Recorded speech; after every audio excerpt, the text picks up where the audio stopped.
El presente joven que tiene Juntos por Río Negro es un presente que también arrastra una historia de un partido nacional que se había provincializado como era la UCR. En consecuencia, lo que sí tenemos es efectivamente una elección que pareciera poner en tensión estos proyectos de provincialización versus los elementos nacionales que tocan a cada una de las políticas. En ese sentido, pareciera que por lo joven que es Juntos Río Negro, tiene, bueno, un juego de mayor alcance, o sea, asentarse, proyectarse, eventualmente construir un liderazgo que pueda continuar y darle oportunidad para seguir gobernando. En cambio, en el MPN hay una historia de mayor alcance, aunque también en esta contienda hay un juego allí intenso que tiene que ver con el recambio de liderazgo y eventualmente, diríamos entre comillas, el fin de cierto ciclo, que también es el fin del ciclo para algunos candidatos nacionales que tienen presencia en lo local, tanto para Río Negro como para Neuquén. En el caso de Neuquén, lo cierto es que hay una tensión al interior del partido gobernante y lo que tenemos en estas elecciones a diputados nacionales es eventualmente,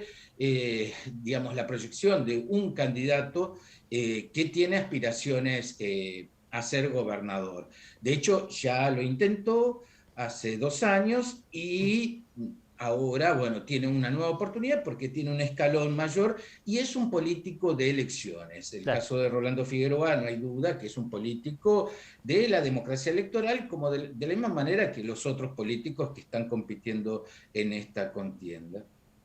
Gabriel, en relación a lo que usted dice, pensaba, ¿no? ¿Sirven estas elecciones de medio término, más allá de que las cartas parecen estar un poco ya echadas en cuanto al resultado final, pero sirven estas elecciones de medio término para ya terminar de conocer partido por partido cuáles van a ser aquellas figuras de poder pensando en las próximas elecciones a gobernador en ambas provincias? El caso de Río Negro no es muy claro, pero en el caso de Neuquén sí.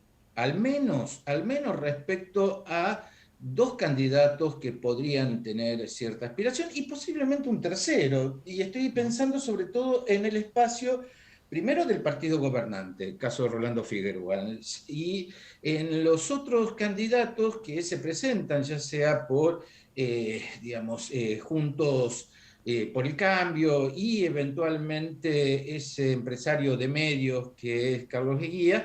Bueno, hay expectativas por, digamos, estos dos últimos de tener oportunidades en el próximo ciclo electoral a gobernador.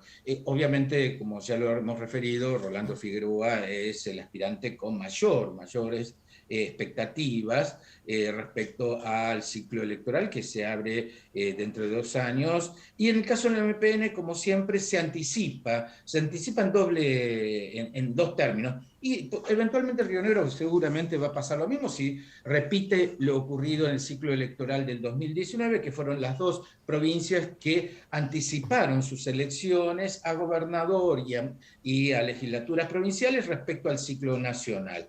Pero vuelvo al MPN, en el Mm. caso del partido provincial neuquino, definitivamente va a tener su ciclo electoral, internas partidarias, para definir sus candidatos hacia el año 2022, Claro. como está practicando. O sea que va a tener un ciclo largo de elecciones que tocará efectivamente fines del 2022 y durante todo el año 2023.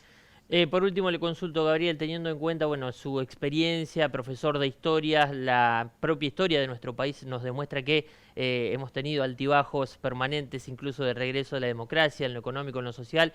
¿Ante qué panorama nos podemos encontrar el próximo lunes, una vez terminadas las elecciones, con un dólar fluctuante, con un clima social quizás un poco hostil? Sí, bueno, el panorama es un panorama, bueno, que tiene que ver con la historia, la larga historia de tensiones que la democracia electoral ha presentado. Es cierto que estamos ante una situación inédita, que es lo que dejó la pandemia para la construcción política, tanto partidaria como para aquello que está en la cabeza del ciudadano.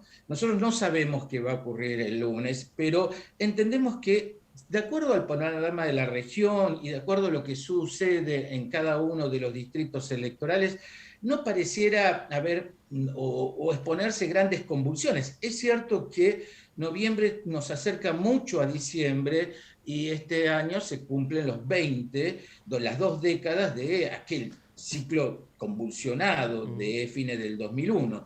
Si esto puede tocar a las condiciones que a su vez se suman de dificultades en el orden económico, dificultades en el plano de, bueno, de las preocupaciones de la gente, veremos qué ocurre. Ahora, la situación es distinta respecto a aquello que ocurrió hace 20 años. Claro. Hay un peronismo gobernando, un peronismo con ciertas particularidades, alineado están la mayor parte de los gobernadores. ¿Qué puede ocurrir? Bueno, esto lo veremos nosotros después del próximo domingo.